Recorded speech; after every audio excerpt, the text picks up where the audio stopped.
Welcome to Eye on America. Stream now on the free CBS News app. When it comes to the money you spend every day, we have you covered every morning. Making money makes sense. Weekdays on CBS Mornings.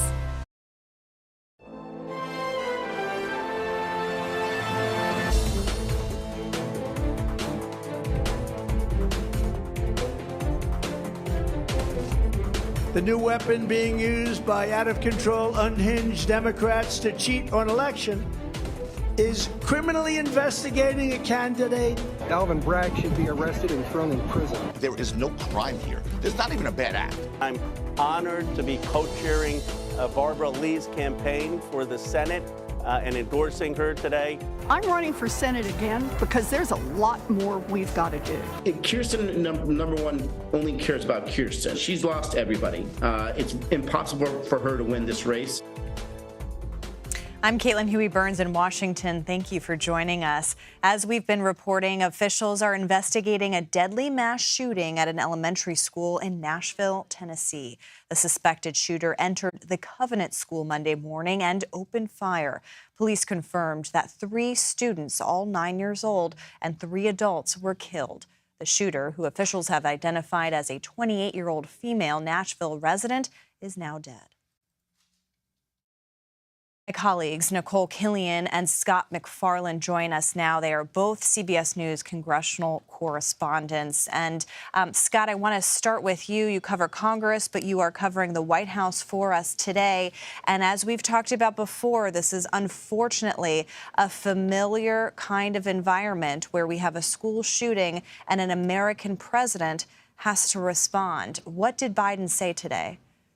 In the East Room of the White House, Caitlin, President Biden had an event on small businesses operated by women, trying to incentivize more small businesses across the country. And he had to begin that event with a statement about the shootings at the school in Nashville. And one of the things he said that he seemed to lean into particularly was that those who witness shootings on the battlefield suffer from post-traumatic stress oftentimes. And we have to be mindful for the students, the teachers, the employees, the custodians in that school, that there will be a post-traumatic stress for so many of them, that we have to be collectively mindful of that. But what's more, the president said there is a pressing need for legislation, for background checks, for bans on assault weapons, the way we had in the 1990s, or for extra protections in gun storage and safer gun storage in the home. All kinds of proposals he mentioned, Caitlin, but there's no pathway towards legislation for any of those proposals, nor did the White House say there's any meetings on the books or in the works between the president and Republican congressional leaders. So what we're hearing right now is almost exclusively aspirational, but it's a message, a refrain we've heard before and likely we'll hear again. Yeah, unfortunately, we'll likely hear again. Nicole, over to you on the other side of Pennsylvania Avenue. I mean, Scott brings up this point that we all know, that there is little appetite and political incentive for any kind of action on guns. We did see some movement last year with a bipartisan bill. But, walk us through what was in that legislation and also what you're hearing from lawmakers as they come back to Washington today. Is there an appetite for picking up any sort of kind of incremental action, or are we seeing kind of a similar scenario? Well, in terms of that bipartisan package, it was the Safer Communities Act, and basically with this legislation, it would provide grants to expand the use or for communities that enact more of those red flag laws that we have heard a lot about. It would also expand protections, for instance, for victims of domestic violence, and also require a review for those who are under 21 in terms of gun purchases. So those are a couple of things that were contained in that legislation. Of course, with the executive order that the president signed just a couple of weeks ago, it actually calls to speed up the implementation of the bipartisan Safer Communities Act. So that being said, there is an effort, as Scott mentioned, by the White House to try to circumvent Congress, to try to do things that maybe there isn't the political will to do at this time, although that is not stopping the president and Democrats for calling for additional steps. And I think, what's important to remember as we have these debates and discussions, particularly on Capitol Hill, whether or not you're talking about gun safety advocates or whether you're talking about lawmakers, oftentimes people will try to say that you've got to take the long view on some of these issues. So even if the dynamics of this particular Congress make it more challenging to try to move through gun safety legislation, others continue to make these calls for big things like an assault weapons ban or universal background checks because ultimately they see that as the end goal, knowing that this could still take another, decade, or it could take more years to accomplish something along those lines. So that being said, in terms of the appetite in the here and now, not a whole lot of appetite to move forward. I mean, there's certainly many Democrats, Dick Durbin, for instance, who heads the Senate Judiciary Committee, who said he would like to move forward on expanded background checks, but he also has to be realistic. Senator John Cornyn spoke to reporters a short time ago saying that, the president's calls, for instance, for renewed assault weapons ban is just tired talking points. So, we're already starting to see lawmakers kind of go back to their corners, even as they all universally are condemning the violence that we saw today. Yeah, thank you, Nicole. And to your point about kind of going back to your corners, Scott, we see Republicans often respond differently than Democrats. Republicans saying that, mental health should be tackled. Democrats obviously calling for stricter action on guns. These hearings that you've covered when it comes to gun legislation and debate about it, they don't seem to ever really be on the same page. Those hearings about gun control, Caitlin, always have a passion and energy to them. But what's missing in this gun control debate in Congress is any semblance of momentum. Big legislation needs momentum. We saw it 13 years ago with a long slog towards passage of health care reform, the Affordable Care Act. There was a momentum that was interrupted but then restarted, and you could sense it and you could feel it, even with that economic legislation from earlier in the Biden presidency, the Inflation Reduction Act. There was a momentum that you could sense and feel over weeks and months. There's certainly momentum towards legislation on TikTok at this moment. But there's no hint of momentum in this Congress towards anything to do with firearms. We've seen two different chambers have two different perspectives on how to even go about talking on guns. The House Republican majority has talked about overreach by federal firearms regulators and enforcement officials. The Democrats in the U.S. Senate have talked about the virtues of stricter background checks or assault weapon bans. They're not speaking the same language at this moment, so there's no possibility, at least right now, for any momentum. Yeah, the biggest impediment to any sort of action on Capitol Hill, as we know, is the passage of time. Well, we thank you both, Nicole Killion and Scott MacFarlane, for us, who have covered way too many of these, and we're all parents ourselves, so we are grieving for those families in Nashville today. With Democrats holding just a one-seat majority in the Senate, every race in 2024 has the opportunity to change the balance of power in Washington. All eyes are on Arizona, where we don't know yet if Democrat-turned-independent Senator Kyrsten Sinema will run for re-election. She already has a challenger from the left, Congressman Ruben Gallego, and he joins us next. You're streaming Red and Blue.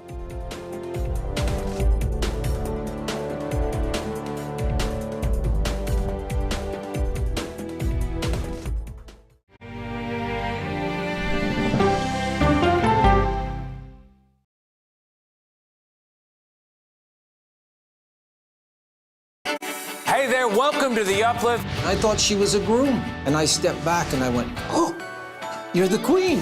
She's going to be with me every instant that I'm alive. I just wanted to see if you'd go to Disneyland with me today. I look over at him and he's smiling. I'm going to remember that the rest of my life. They told us when he was going to be born, he was only going to live for 30 minutes. It's really a miracle that he's with us today. The Uplift. Stream now on the free CBS News app. When you wake up in the morning, we want to be your go-to team. On our places, bright, shiny faces. I don't go to work in the morning. I go for coffee with my two good friends, and we talk about the world. Your morning routine just got better. CBS Mornings.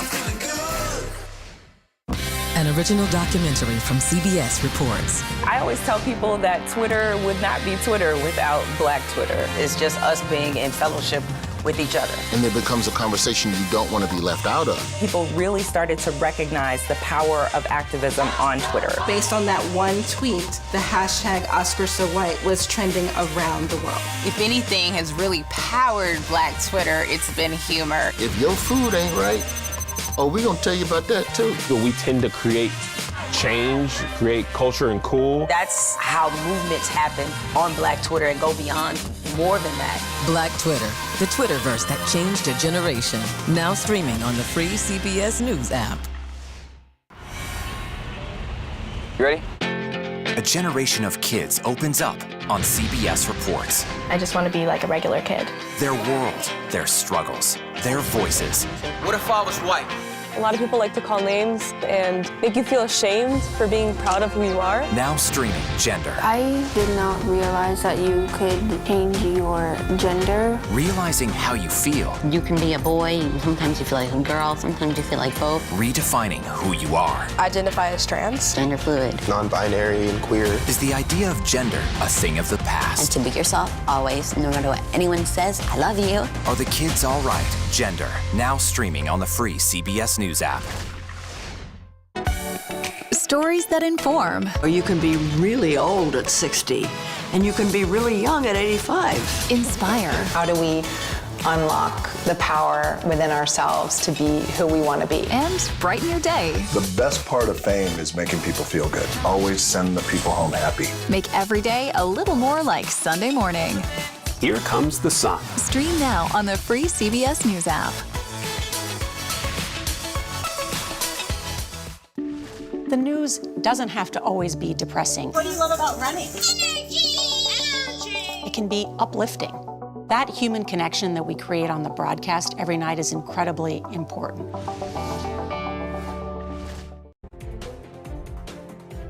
Welcome back to Red and Blue. 2024 races for the U.S. Senate across the country are ramping up. Democratic California Congressman Ro Khanna, who has become a rising star among progressives, has announced he will not jump into a crowded race to fill the seat of retiring Senator Dianne Feinstein. He's instead endorsing his House colleague, Barbara Lee. And today, Democratic Massachusetts Senator Elizabeth Warren announced that she will seek re-election for a third term for her seat in Massachusetts. And everyone has their eyes on Arizona, where Senator Kyrsten Sinema hasn't officially declared, but she took a major shot at Democrats just a few days ago. Democratic Congressman Ruben Gallego has already jumped into the race, and the congressman joins us now. He represents Arizona's 3rd congressional district. Congressman, good to see you. I appreciate your time. I first want to start with this unfortunate news, of course, coming out of Nashville, Tennessee, where we have yet another school shooting. The president today had re-upped his call for an assault weapons ban. You've served in Congress for several years now. Do you imagine any sort of congressional response here, or has this unfortunately become a rinse and repeat type of situation? Look, I think unfortunately we have a lot of elected officials that rather look away and hope that this is just something that we're going to ignore again. And I just want to remind America, we don't have to live this way. This is not how it's always been. I have a young son. I don't need to be fearing dropping him off at school. No American deserves that. And it has not always been this way. And we are unfortunately making choices by not regulating the sale of assault weapons. And I think that it's incumbent upon Republicans and Democrats to come and actually work on this and not use excuses such as haven't been in the past, because we will keep, unfortunately, seeing this. There will be more school shootings, and Americans just don't deserve it. And do you support an outright ban on assault weapons? I do, depending obviously what type of weapons and at a minimum, some level of regulation. Especially we can get to a compromise that actually ends up having, us having safer streets, safer schools, while at the same time preserving people's Second Amendment rights. Right now, it's just there's no stopping people really from buying these weapons that I used in the Iraq War. And let me tell you, they are very effective weapons. And unfortunately, it's now being used against a lot of our civilians here.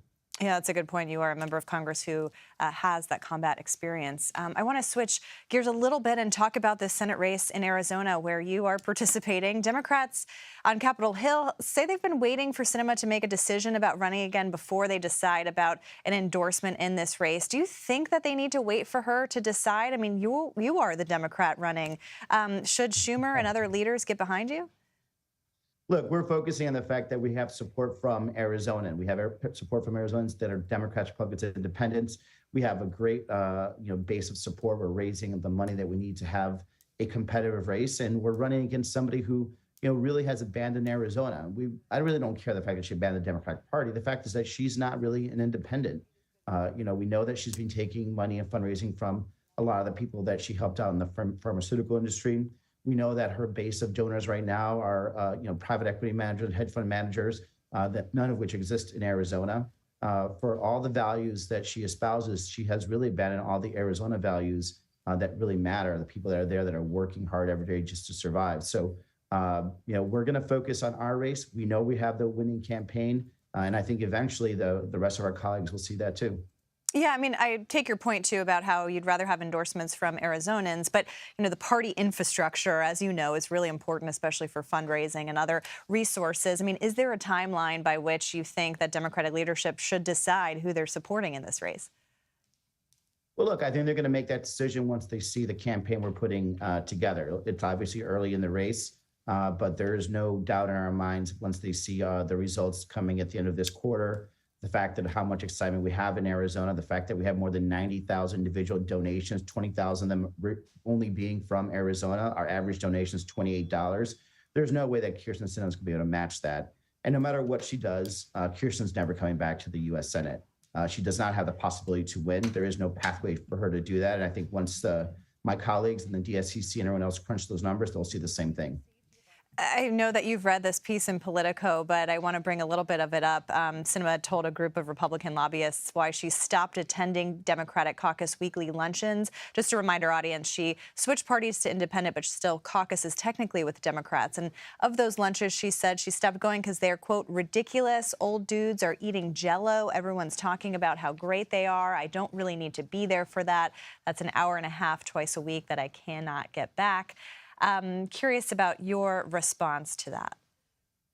I mean, this is just a general attitude of Kyrsten Sinema. She also hasn't met with her constituents now in almost 5 years. She hasn't had one town hall where people can actually come and talk to her in an unscripted manner and ask her why she is supporting pharma, why she actually negotiated against, Arizona senior citizens, why she stopped a $15 minimum wage increase. This is just her general attitude where she feels that she has a right to be elected, but not to actually have to answer to anybody. And at the end of the day, I think that's one of the reasons why her numbers are so low and she's not going to be able to mount a very serious campaign. I want to switch gears a little bit and talk about Biden, because when you run, he presumably will be on the top of your ticket. We're still waiting for him to announce his official campaign. But there's this new Monmouth poll out today that shows about 44% of Democrats want him to step aside and have someone else be the nominee. And I was kind of struck when you look down deeper in the numbers. It was something of 54% of voters 49 and under say that they want someone else on the top of the ticket. Does that concern you at all? No, it doesn't. Look, I think a lot of people are going to be reading polls and trying to, discover what's in the tea leaves. At the end of the day, he has been one of the most consequential presidents that we've had in quite a while, especially Democratic presidents. He has delivered for this country. And I'll be proud to run with him as top of the ticket in Arizona. And we will win Arizona for him and for the Democratic Party.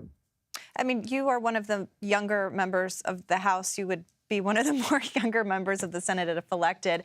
There has been this argument of generational change. I'm curious what you think of that when it comes to the Democratic Party.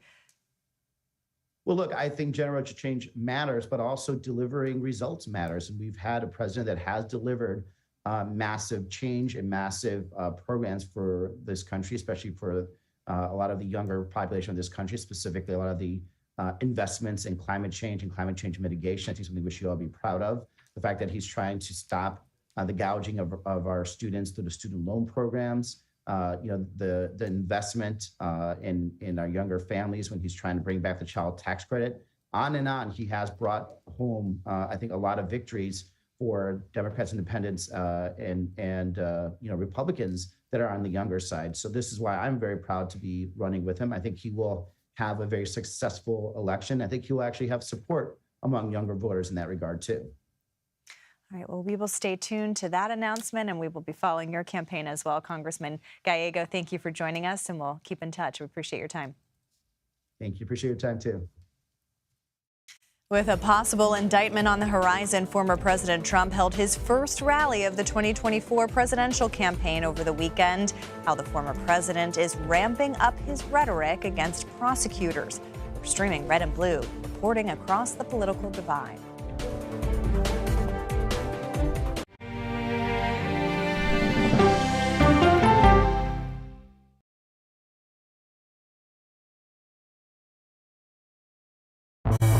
An original documentary from CBS reports. Controversial Congressman George Santos. Why won't you answer our questions? How did he manage to get elected? Thank you very much, and God bless you, and God bless the USA. George Santos' campaign was a campaign of deceit, lies, fabrication. And who is he, really? I knew him as Anthony DeVolder from Queens. Really, who he is, he's a fraud. I compare him to the Tinder swindler. From people who know him, the truth, the facts, the lies. He would say that he was worth $100 million.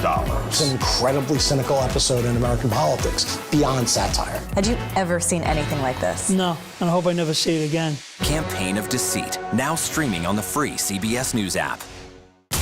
She dazzled on the court and off the court as a businesswoman. Thank you for joining us on Person to Person. Tennis superstar and entrepreneur Serena Williams.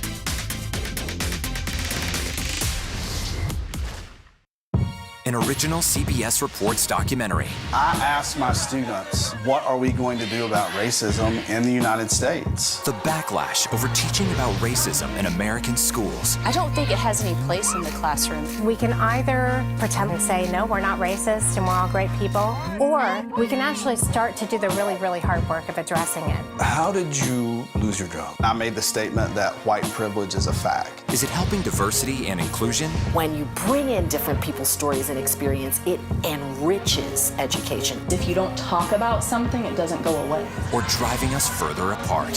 What schools are doing to our children in the name of anti-racism is in fact teaching them racism. The intention is to put us in this war against each other. An original CBS Reports documentary, streaming now.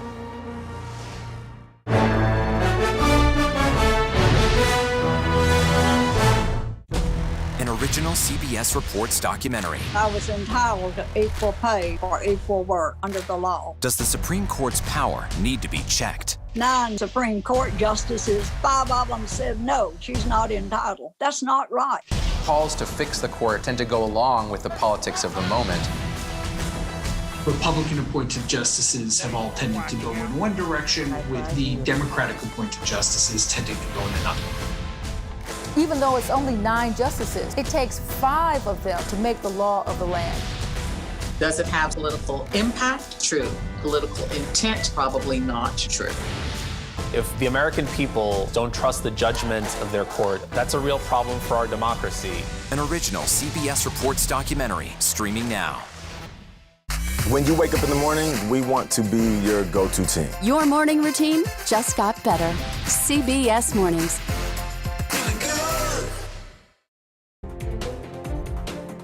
The New York grand jury set to decide whether or not to indict former President Trump met today. It's unclear when an indictment could fall, if any. Trump held a rally over the weekend, and it was his first of the 2024 presidential campaign.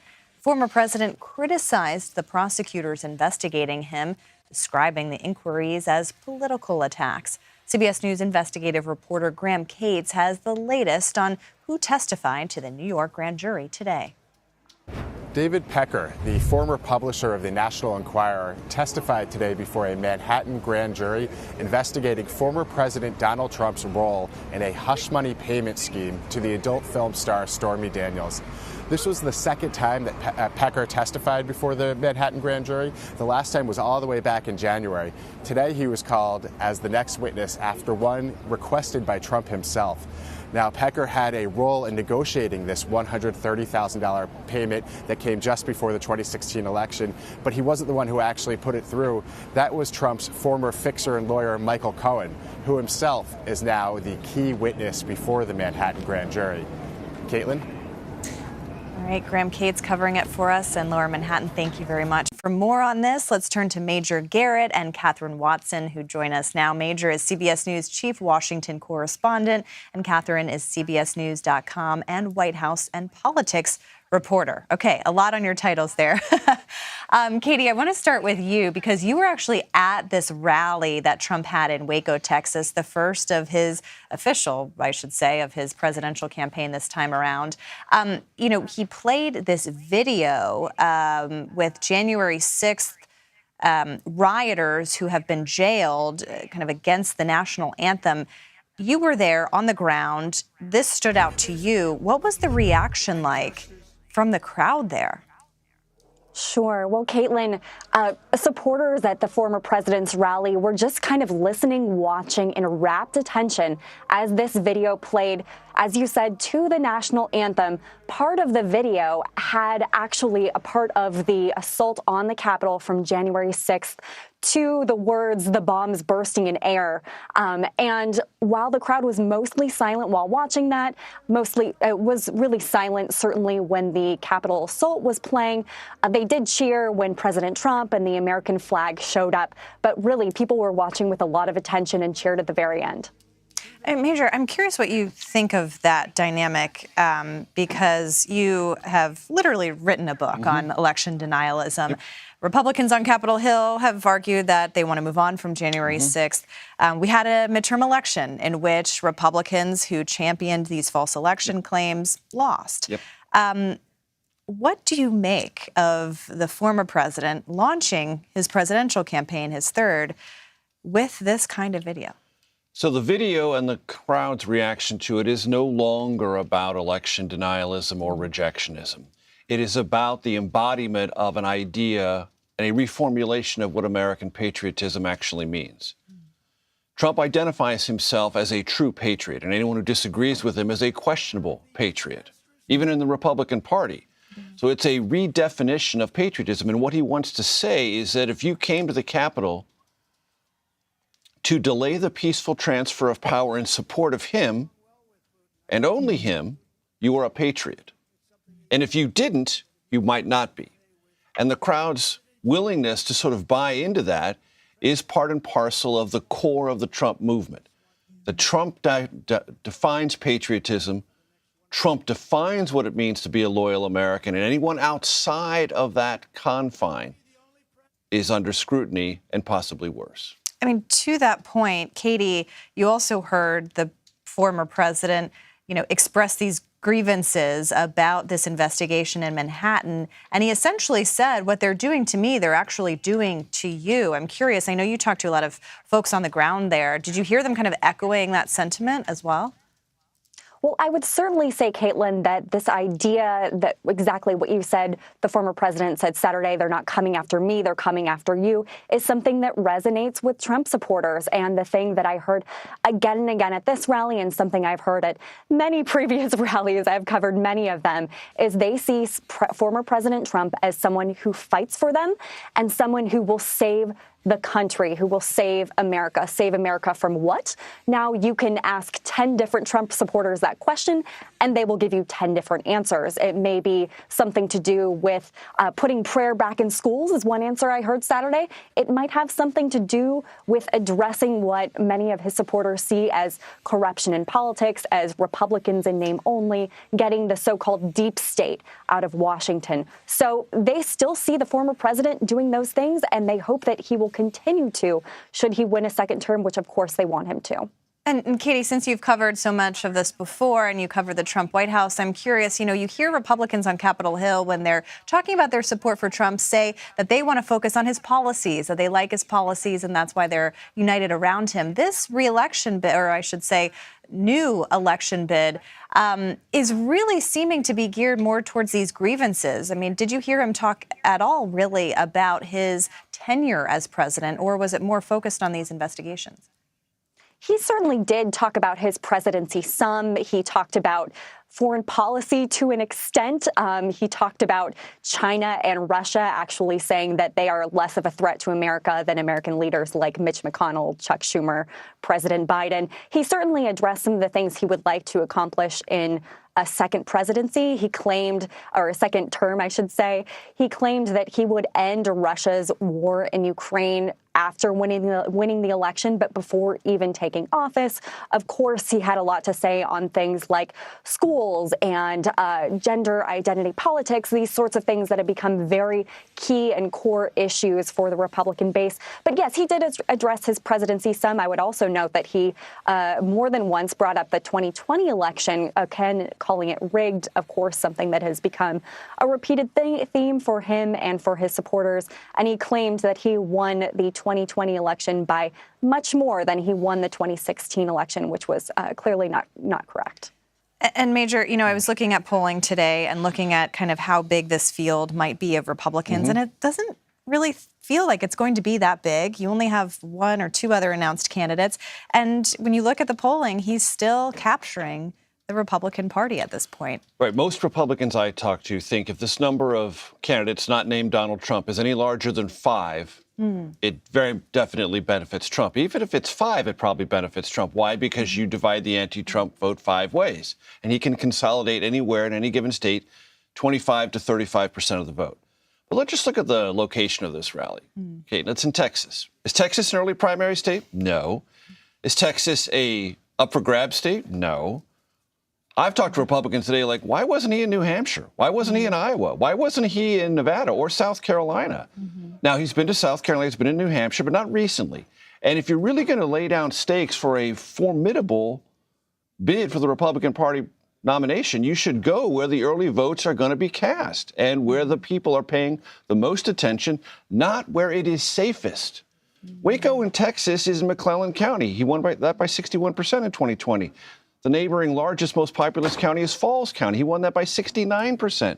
Why are you going to the safest parts of Texas if this is a serious effort? I guarantee you in the DeSantis campaign, they're not like, oh, my gosh, he went to Texas. He drew 10,000 people. That scares the heck out of us. Probably not.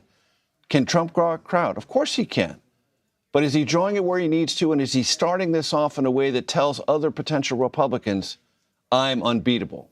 I think that is definitely not what you would say is the key takeaway from this Texas appearance. Especially when they're going to Iowa, New Hampshire, South Carolina.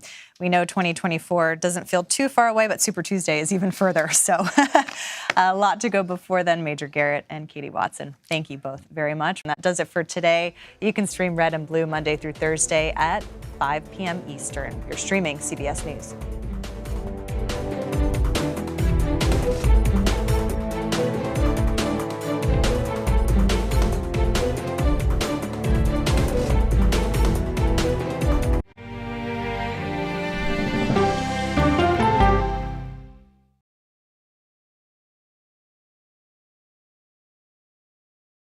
In today's Money Watch, business analyst Jill